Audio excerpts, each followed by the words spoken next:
I mean, those two were absolutely insane. And when Watkins come on, I did think to myself, he is nothing on Duran. I don't know how he's still getting picked over. He's nothing on Duran. Duran is a better player than Ollie Watkins already. And my worry is Arsenal will go into Villa in the hope of getting Duran and coming out with Ollie Watkins, and I'll be fucking furious if that happened. Last season, you said, I'd love if we signed Ollie Watkins.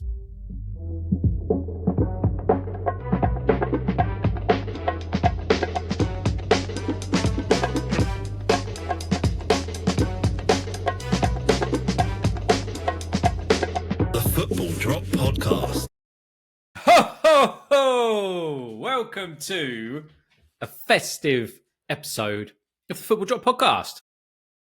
Nice intro. I like it. Thank you. Ho, ho, ho. Ho, ho, ho. Merry fucking Christmas. Merry fucking VAR-mas, my friend. How are you? I'm good. How are you? Yeah, not too bad, mate. Not too bad. All the better for seeing you twice within 24 hours. Yes. One virtually. Incredible. One IRL in real life. How you doing?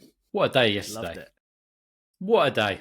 Loved it, mate. Thank you for having us round. It's lovely to see you and the kids. And of course, Selgina, the legend. Thank you for coming round. We really appreciate it. We really enjoyed seeing you. And the Krispy Kreme donuts, other donuts are available, but why bother when there's Krispy Kreme donuts? Because they're incredible. Thank you. They were so nice, weren't they? I had 3. How many? Hang on, there was only like 4 or 5 left, wasn't there? Yeah, there's not many left now. And now I've thought about them and I've remembered they're in the cupboard. I might have to go and get one. Well, the bonus we have tonight is, so we're both going to football, as we do. Yep. Man v Fat football, Monday nights. Yep, Monday There's night no football. weigh-in for a couple of weeks, is there? So tonight is a friendly game. Mm. So I'll be honest, you can follow in the footsteps of me for today, where I think the only time I've stopped eating is to record this podcast. I've not eaten today. Mate, I've not stopped. I haven't eaten. I didn't eat anything today. I had a biscuit at about midday, tell a lie, with a cup of tea, because that's the kind of guy I am. And then I haven't eaten anything. Yeah, that is. I haven't eaten a thing. And I just had to have a packet of crisps and a couple of nuts because I was hungry. I feel you, mate. I feel you. Mm. Make sure you eat before football tonight. I think Well, I'm we're going to have a next Krispy to each Kreme. other. How do you know that? Well, they sent through the numbers, and you're like the bottom half of the numbers. But I don't know whether that's just, that's who we've got kind of thing. No, that was in order of importance. That's why I was at the bottom and you were at the top. Makes sense. Makes sense. Oh, fair enough. Hopefully, we're on the mate. It's basically like we've got essentially a team of grades versus everyone else. Yeah, I know. It was funny. Mate, Yeah. I've got something to say. Who am I? Is this a game? Who Who am I? Me. You look like me. No, it wasn't you. You know who I am. Godfather. Yeah, I am. And why are you calling yourself the Godfather, Will? Why am I calling myself the Godfather? You tell me. I've asked you the question. I've posed the question to you. Because I've had the honour, the greatest honour, the privilege of being asked to be the Godfather. And not in a remake of the film. People haven't seen me on here and gone, wow, he can act. No, it was from you, for Maisie. What an ask. Mate, there's no other option, let's be honest. What an honour. I can't believe it. No, bless you. This is how I felt when you asked me to be best man. Mate, I swear we get it up every week on this pod, don't we? Yesterday, I got 3 cuddles from this man. I don't know if he wanted the 3 cuddles, but I got 3 cuddles. The first one was very much forced upon me. You was almost there and pretty much leapt into my arms. Yeah. And I was like, oh, okay, yeah, we're doing this. And then, I'll be honest, you did hold on for quite a while. You know those like airport scenes where you see 2 people running towards each other? That's kind of how it looked in my head.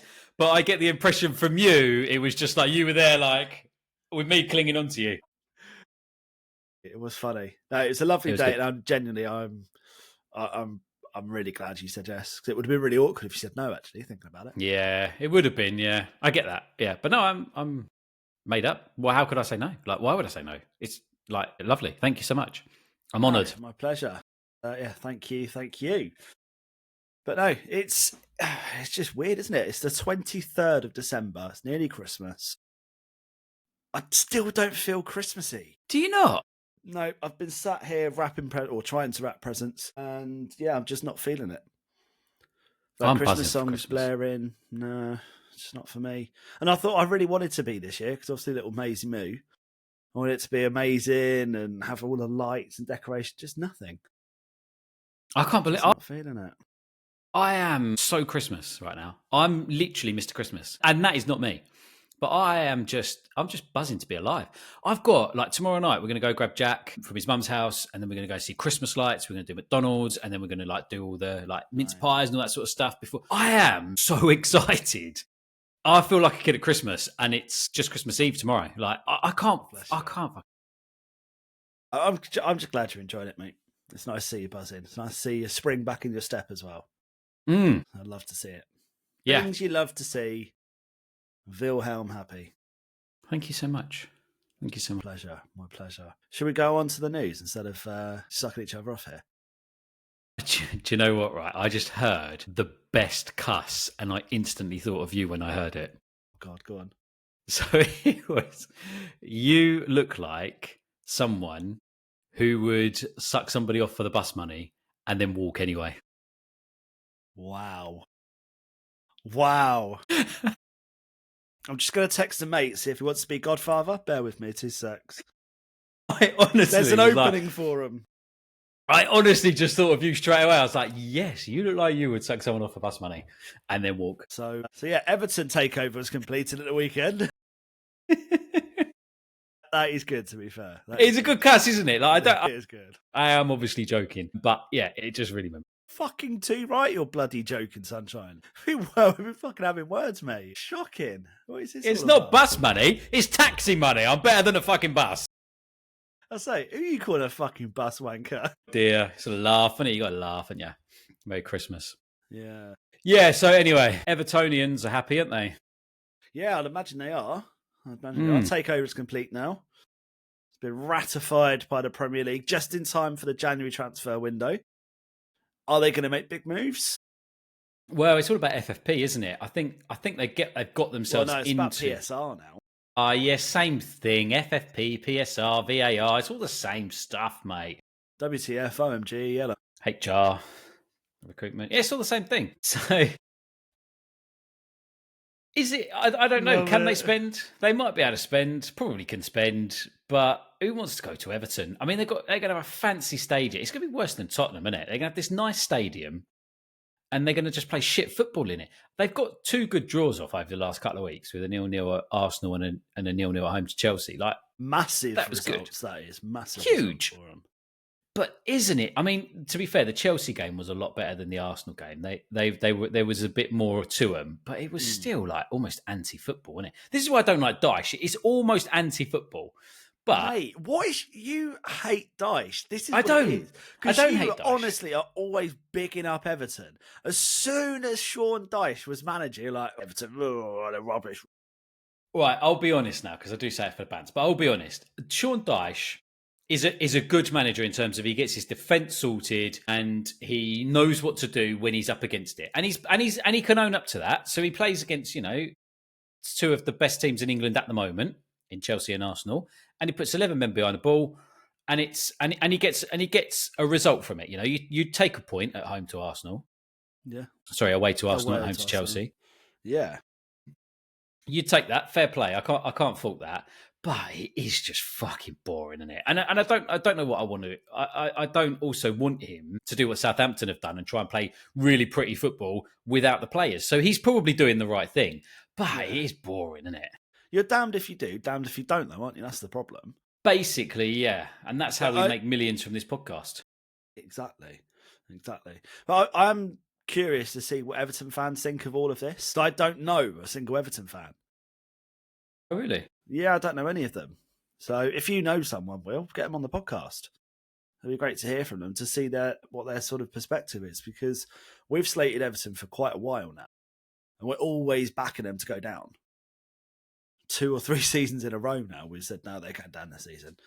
They somehow pull off the Great Escape every year. Yeah, no, it's true. I'll see if I can. I do know someone. I'll see if I can. Yeah, please do. Be in Trustino. But yeah, in terms of what it means for them, I don't really know, to be completely honest. But I do know that, was it Moshiri? Moshiri? Fahad Moshiri, yeah. Moshiri had said that he felt that his tenure had been relatively successful, didn't do really much wrong. That's not verbatim, but kind of the message that he gave out. I mean, to be fair to him, he's ploughed a lot of money into it. He's given managers money to spend. I mean, they somehow got Ancelotti in. Yeah. He's not exactly a crap manager, is he? No, it's one of the best. You know, I can kind of see it a little bit. They've just underperformed. They've bought really badly. Mm. You know, that window where they bought, was it Sigurdsson, and I think it was like 5 or 6 signings. You thought, well, they could do something here. This isn't bad. Where are they all now? What have they done? Just a waste. Well, I mean, Sigurdsson was a good buy and was a good player, but there was unforeseen circumstances that meant he had to leave. I felt like it was the time when they bought Dele Alli. That for me, you know, they had Frank Lampard in charge. They spent ridiculous amount of money on Dele, and I thought, what is going on with this club? This is a strange situation to be in, and then to get done by PSR. Yeah, but did they spend all that money on Dele? Because this, what Ali was saying before, they didn't actually spend it. They had to trigger a clause or something with it, which due to appearances. And obviously, he barely played for him, did he? He's training at Como now. Did you know that? Yeah, well, he not yet. So we're training with them from the new year, and there's suspicions that he might sign for them. So he's still training with Everton. He's been doing it for the last 6 months since he's lost his contract. But yeah, he is going. He might be going to Como. Definitely training with them, but he might be going to play for them. See how he gets on. I guess it's like a trial, isn't it? And Como are the sort of team that could really do with, you know, some of the experience and some of the skills that he's got. That might be a good thing. Yeah, potentially. Yeah, it'd be interesting to see if they can do anything in January, or whether they just wait till the summer, wait until they get potentially a manager that they may want to change for. Yeah, that's always the risk, isn't it? They've backed Dyche, but you never know. But what they'll probably do is give him a new contract and then sack him a couple of months into that anyway. No, that's Manchester United. Yeah. Yeah, any other news, or should we move on straight into the games? Yeah, just speaking of a couple of new bosses quickly, new managers. So Southampton have appointed, what's his name, Ivan Juric? Juric, yeah. Where's he from? Do you know anything about him? No. I saw him on Match of the Day too, and he looks really old. I don't know much about him other than he did not look happy watching the game. What? Manchester... Fucking hell, what am I talking about? It's because I read it on the screen. Southampton, they played a lot better, actually. I felt that they seemed to want the ball rather than, I don't really want to touch it. They were running rather than jogging, and they got, I think, were they the first team to get a clean sheet at the Cottage this season? I don't know, I didn't see that. Yeah, maybe. They are, yes. Yeah, I think they are, Will. Yeah, they are, yeah, it's mental. Did you see Aaron Ramsdale's glove? I heard about it, but I didn't see it. Hand. You told me about it, yeah. What a weird thing. So he had 4 fingers. Yeah, well, 3 finger holes and a thumb hole. Yeah.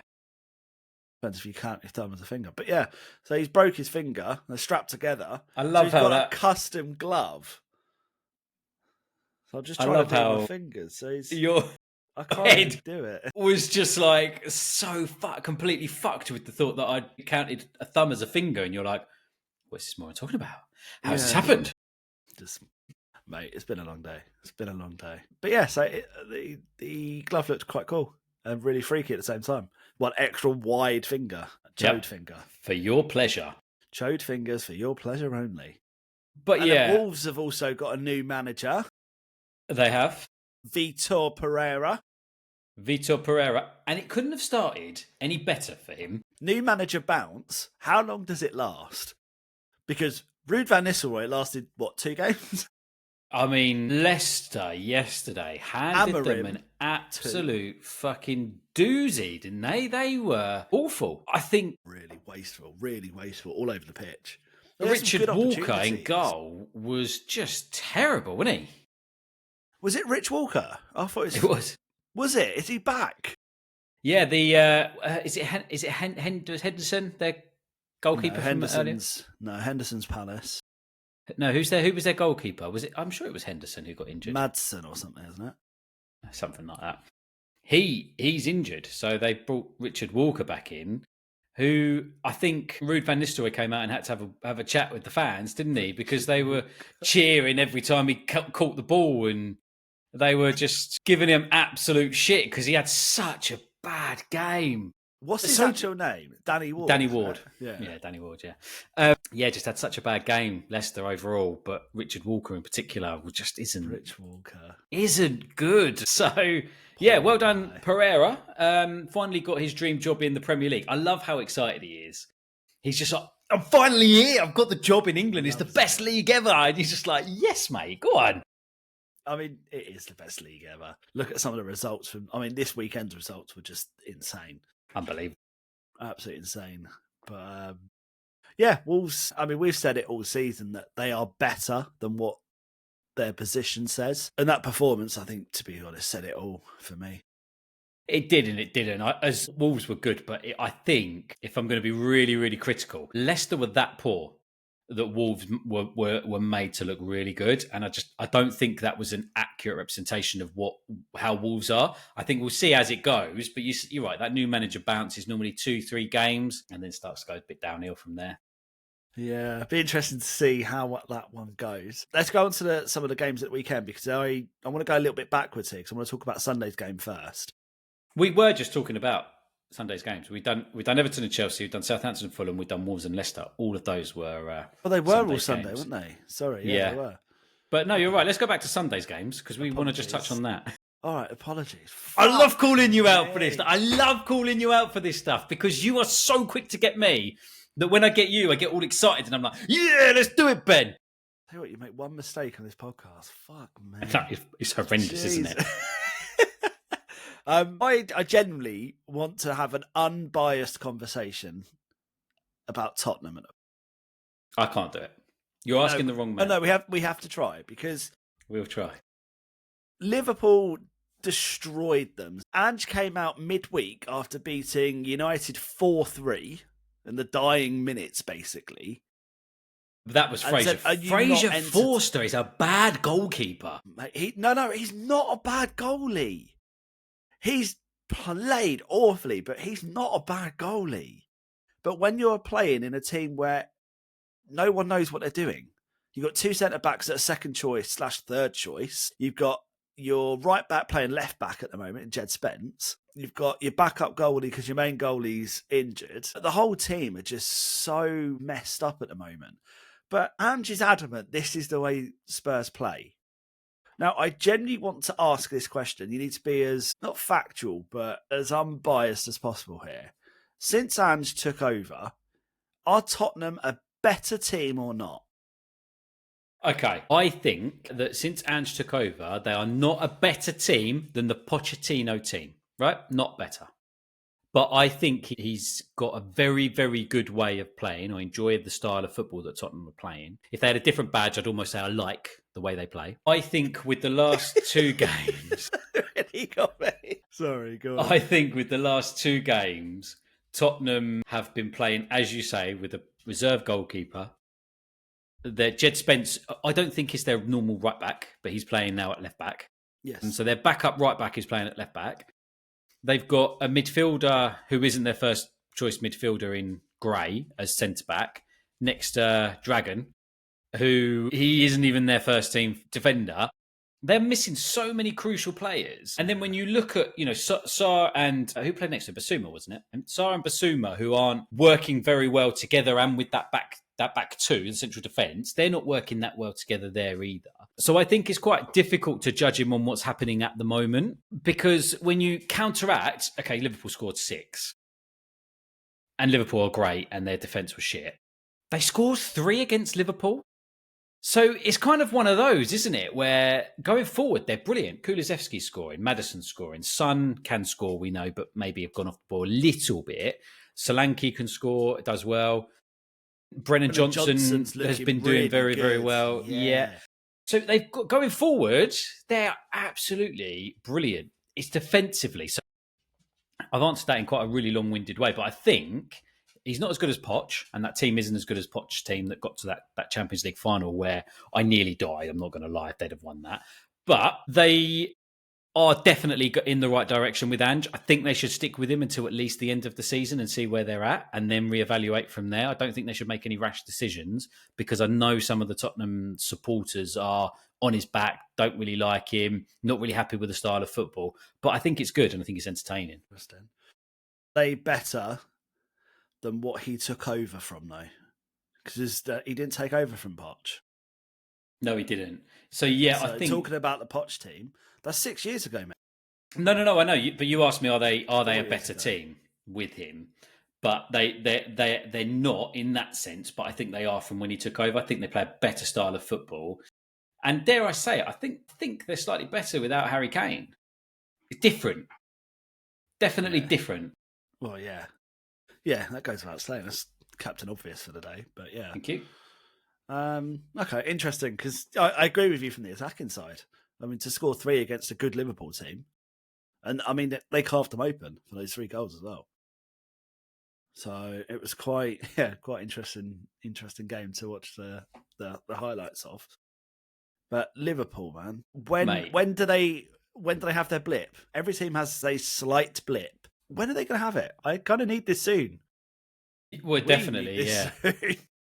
The thing for Liverpool is that they've managed to keep, for the most part, their players fit. I know they had a couple of injuries earlier on in the season, but for the most part, they've been relatively fit. And I think when you've got Szoboszlai, who just for some reason came in as a false 9, and you're thinking, why is Szoboszlai there? And then he has the game that he had, and you think, oh, that's why.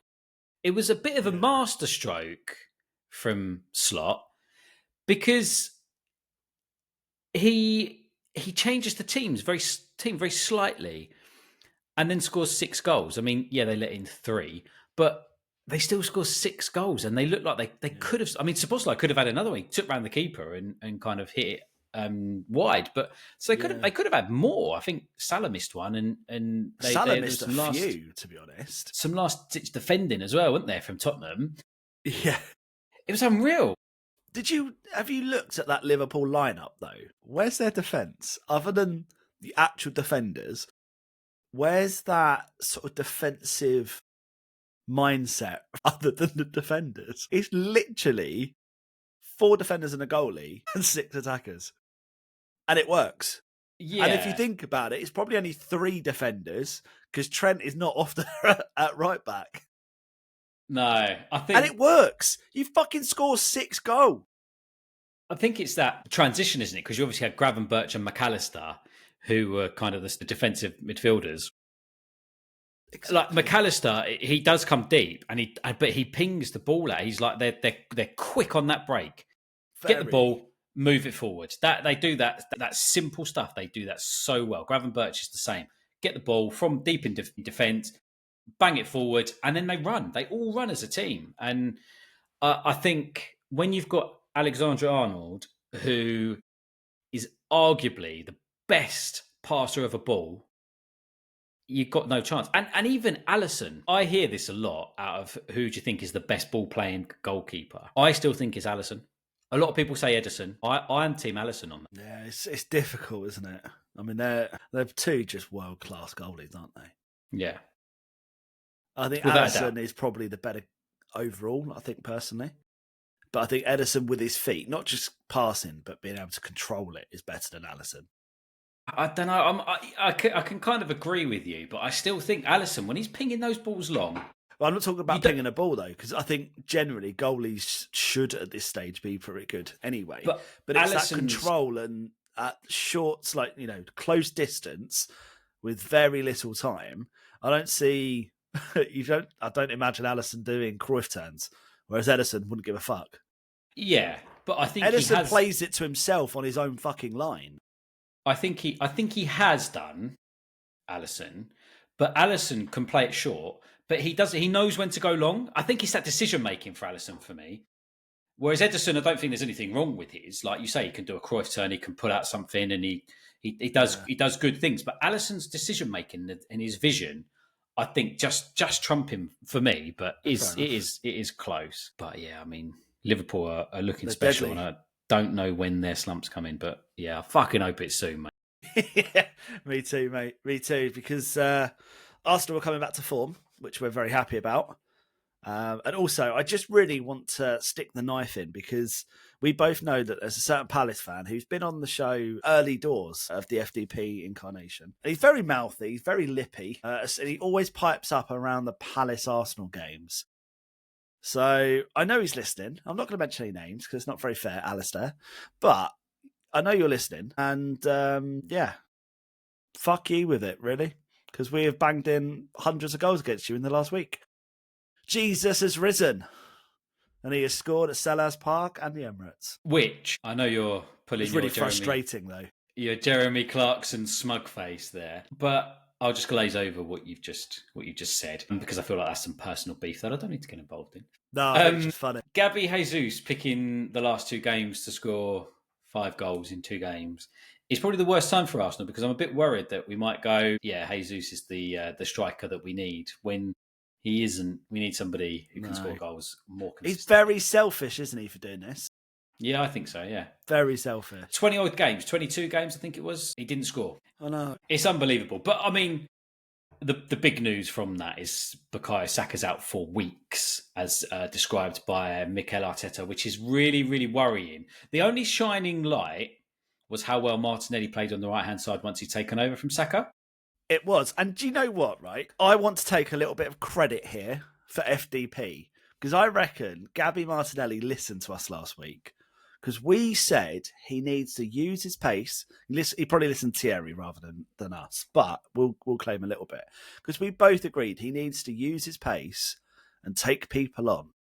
Do that overlapping run that he did so well in his breakout season for us. He did it and set up a goal. Yeah. So whether it was Thierry, whether it was Ben and Will, on behalf of us, thank you, Gabby. You played well. Yeah. But I think this also gives Nwaneri a really good opportunity to play on that right. That's true. Yeah. As a different option, a few more starts, a bit more game time to really showcase what he can do as well. I really like, actually, that Arteta's given Lewis Skelly that chance and he's taken it. And now, like you say, Nwaneri's been really good coming off the bench, but is he going to start getting a couple of starts, same as Lewis Skelly? Are they going to play that sort of style of football? And is he now going to like shine? And then we've got a problem of like, we've got Saka back, but what do we do with Nwaneri? Then do we switch him over to the other side? And do we then just decide, fuck it, let's just get rid of Raheem Sterling because why the fuck is he at our club? Oh, don't get me started. To be fair, in midweek in that Carabao Cup game, that free kick was fucking awesome. Yeah. No, other than that, that's all he's done. This season is all he's done. It's mental, isn't it? But no, in all seriousness, it was good. Yeah. Good 2 games for Arsenal, and fair play to Gabby for overcoming his fear of scoring and getting a goal or 5. Oh yeah, he did, didn't he? I thought you were talking about Martinelli again for a sec because he scored obviously at the weekend. Oh, there he did. Yeah. Do you know what? I just wanted to say quickly before we move on because I know we were talking about Arsenal. I don't know, it's Carabao Cup. We don't normally cover it, but how happy was you when you saw Kieran Tierney on the starting lineup? Yeah. And then seeing how fucking well he played. Yeah, he was all right. He did play well. I just think that he's not destined for Arsenal for that long. So I think I'd rather he just went. Do you know what I mean? He's not. But I think if that's his last game, because he's linked with Celtic, he's been linked with a January move as well. So if that's his last game, I'm loving it. Yeah. I'm happy with that. It's at the Emirates, got to kind of say goodbye potentially. And he went out on a high by playing very, very well. Yeah, I agree. After like 60 odd minutes, but he's not played for best part of a year for us. Yeah, I just love seeing him play. One of my favourite players. I like Tierney. Yeah. He's a solid guy. Been a great player. Just didn't quite cut it in terms of injuries and a few other things that happened on the pitch. But yeah, I mean, solid. I really did like him. Absolutely. And then contrast to Arsenal and Liverpool is Manchester City. So have you heard the conspiracy theories behind why they're playing so badly? Is this to do with the charges? Yeah, I think you spoke about it last week. Oh, did I? Yeah, Yeah. people feel bad for him now. Yeah, I'm sure you said it last week. But with Manchester City, is Pep the man to get him out of the hole? Wow. Has to be, right? Do you know what? It's a difficult question because it's not as simple as a yes or no. Because in that scenario, no, he's not the man to get them out of a hole. He's a man to lead them to an amazing league wins and cup runs and stuff like that. But he's untested in this kind of scenario. He's never taken over a shit team, or he's never managed a shit team, or a team playing shit. Not for this long. Like 3, 4, maybe 5 games at most, they'll have a bad run. Then they'll go, like any team he's managed, they'll go and win 30 games on a bounce. So that's a really difficult one. I think he is. I think, you've just given him a new contract. I think Man City will be all right. It's Man City after all. They've got some of the best players in the world still. Yeah. And it's just about confidence, and I think they'll start to pick up some points. I think they'll be all right. They might miss out on Champions League this season, but I think from where they are, you reckon? I mean, it's possible. I don't know if I'm not saying that's going to happen, but it's certainly possible with the run that they're on. They've won one game in 12. I was going to say 12. Yeah, 12. So it's certainly possible that could happen. But I mean, against Villa, they were so poor at the back. Rodgers he's a baller, mate. He's a baller. He is a baller. And Duran, I mean, those two were absolutely insane.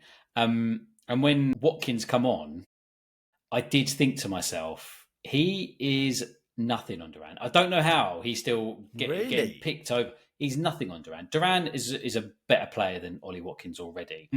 My worry is Arsenal will go into Villa in the hope of getting Duran and coming out with Ollie Watkins, and I'll be fucking furious if that happened. Last season, you said, I'd love if we signed Ollie Watkins. I don't think I did. You did. I don't think so. I would love it. Ollie Watkins, he's a perfect player for Arsenal. Offers everything. Yep. Not me. Yeah, mate, you're the only person that does this podcast with us. I would never say it. I've never thought much of Ollie Watkins. Oh, okay. I'm going to have to dig out this episode. Yeah, you are. Yeah, you have to. Maybe it was off air. I don't know. I definitely remember you saying this. Oh, it's funny how it was definitely on the episode, and now I'm sure it was. I'm sure it was. Yeah, sure. Yeah. Keep going. Anyway, Villa were good. The decision is biting me in the arse here. You shit. Mate, Gvardiol is their best attacker. What's going on? Yeah, scary, isn't it? Mate, what's going on at City? What is going on? It's just a lack of confidence, lack of form. I mean, they've done this consistently for 4 seasons in a row. They've been up there for 7, 8 seasons. That's hard to keep that going. Yeah. Despite, I know they're all professionals and I know Pep has, the highest standards possible. Something's got to give eventually. And I think he's tweaked the team too much. And I feel like selling Mahrez and Alvarez in the same kind of window is not good. I know Mahrez had 2 seasons now, didn't he? Yeah. Alvarez was a mistake. Alvarez was a mistake. I think Mahrez, they've not really replaced him. I think Alvarez supplemented him last season. But obviously, Haaland was just banging goals, so it helped. But I feel like Doku and Savinho are not there yet. They're good players, and I'm not saying for 1 second they're not good. I think they're fantastic players, but they're not at the peak of their powers. Gundogan is not nowhere near the Gundogan of 2 years ago. He's not scoring 15 goals from midfield and bossing it. De Bruyne's not bossing it anywhere near like he used to. Grealish has been, let's just say he's been shit since he's been at City. Well, he doesn't fit their mould. Okay. Doesn't fit their mould. No, he's a great, fantastic player, but Jack Grealish as a Man City player has not lived up to any hype whatsoever, apart from glimpses. Phil Foden is bang out of form. So everyone's not doing well. Kyle Walker is bang out of form. Rico Lewis, I think there's a lot of pressure on him to fill in everywhere he can. He's not quite there yet. Good player, great player, but that's a lot of pressure to take on when you're 19, 20. Ederson's not been on form, so they've had Ortega step in, who's had hit and miss. Gvardiol seems to make a lot of mistakes at the back. Akanji's not been good. They're constantly changing it, constantly tweaking. There's no consistency there. Yeah. It's just, so many factors behind it, which I think all contribute, and it's just not working. It's not. I think it's hard to pinpoint it harsh to pinpoint it on individual players. I think it is a collective. But yeah, there are players who I think you mentioned Walker and you mentioned Grealish, and you selling Alvarez was a mistake. But I think overall they need to come together as a team. There needs to be this collective union where they start to play better together, because they're almost like individuals playing individually. Yeah.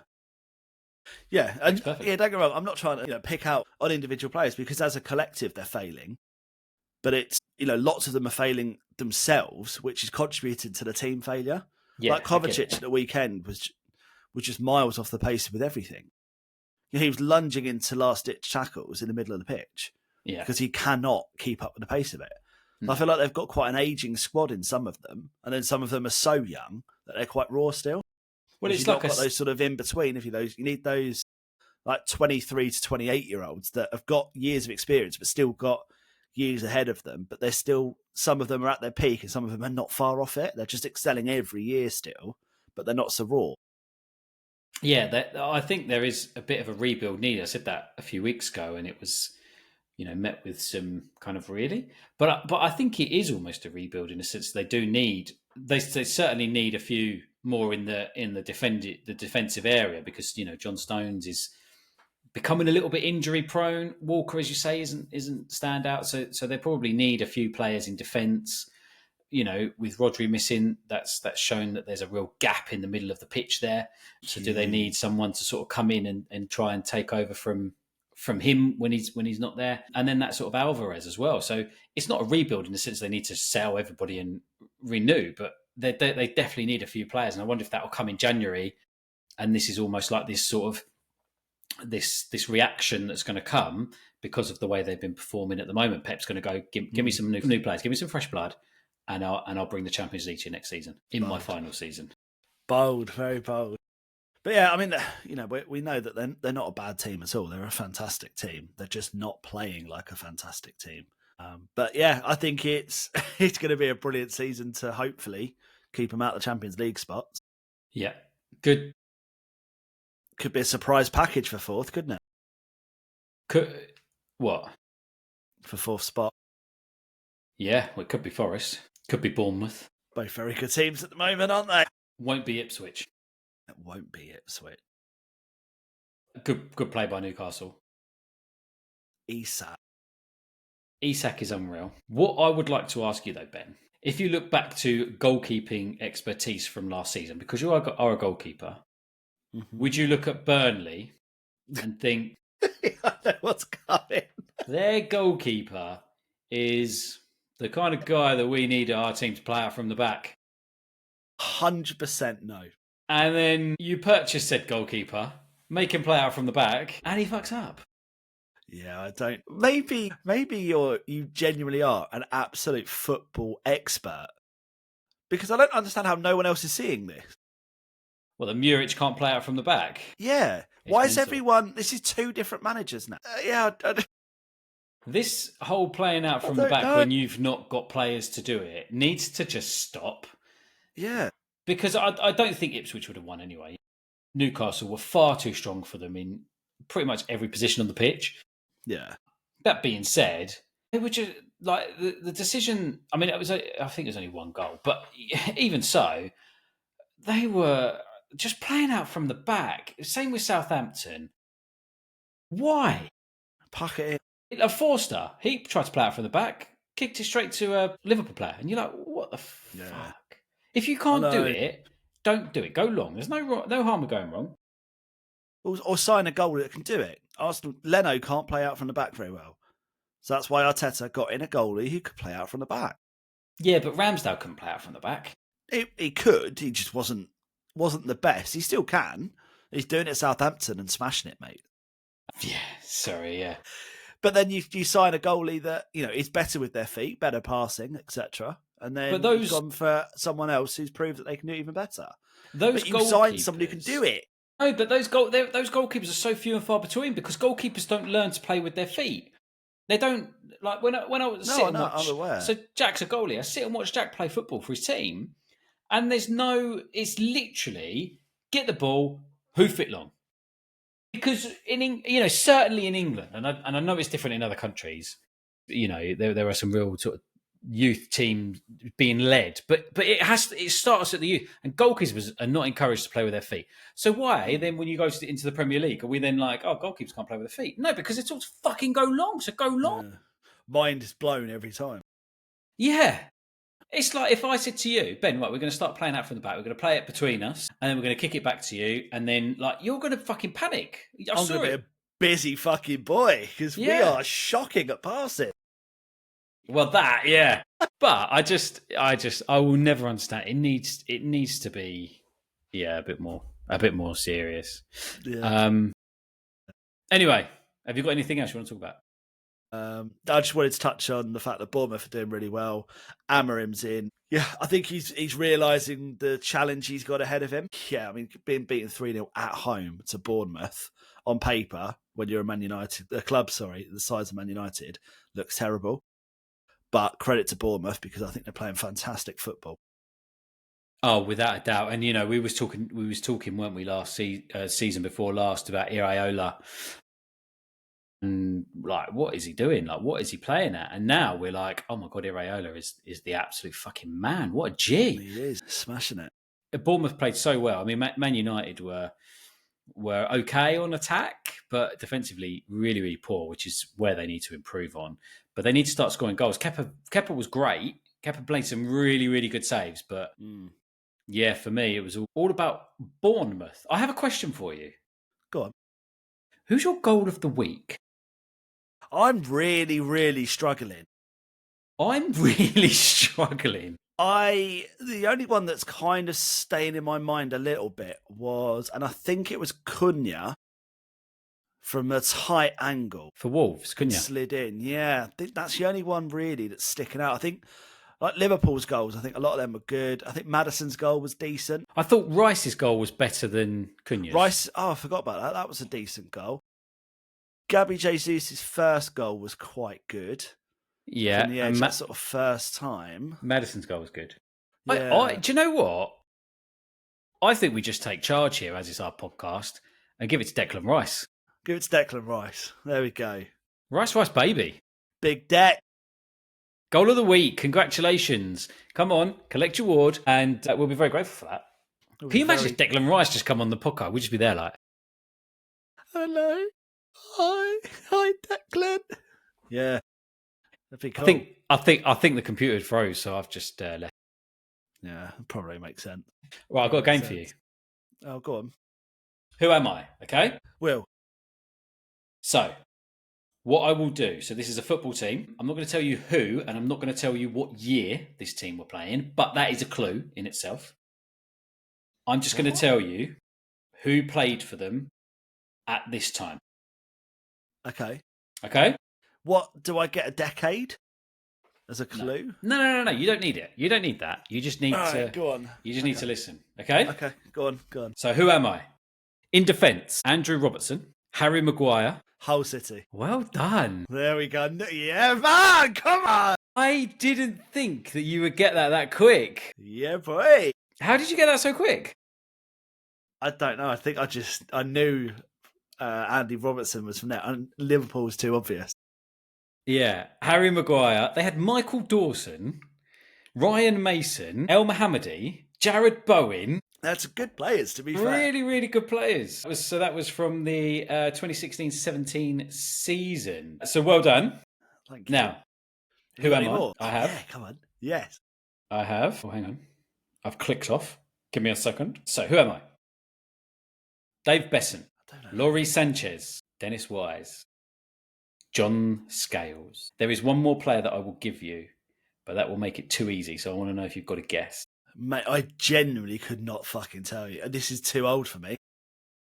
John Fashanu. Wimbledon.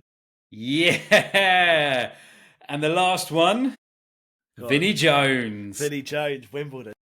That was the As soon as you said 1988 Fashanu, that's the only one I knew. I was like, oh, yeah.